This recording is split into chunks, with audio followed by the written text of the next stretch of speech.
Good morning लोगोफोर नै आं दा फिसाजो गेदेरखौ स्कुलाव दोनना फैबाय गारिसिम ओमफ्राय नै दा फिसाया नास्ता जागासिनो आरोना सासे लोगोखौ लानानै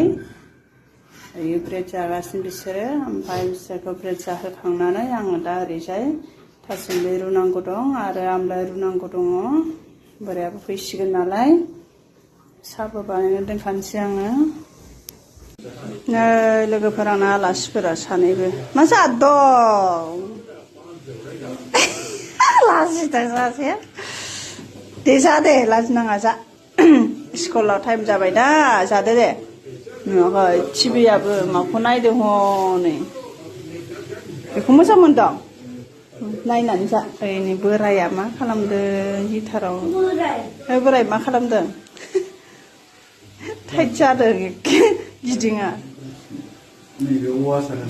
ओरैहाय आमलाया दाख्लैनो हाननायमोन ओमफ्राय एसे बोरैबा जालायबाय आरो गोसोम गोसोम रुबाय आं सान्दुं गैयिनि थाखायनो रुनो मोनाखै एसे रुबाय आं दा सान्दुङाव हैनोसै ओरैहाय थासुमलि रुबाय गाइखेराबो बहनना दोनखानानै फ्रिजनिफ्राय फुदुंनोसै साहा लोंनोसै थासुमलिजों आंनिया थासुमलिया मोनब्रेलायथारबाय आरोना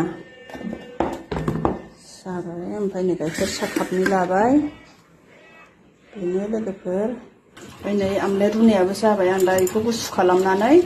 बोखावनानै सान्दुङाव हैनोसै दे लोगोफोर होनबा बेखिनियानो बाय बाय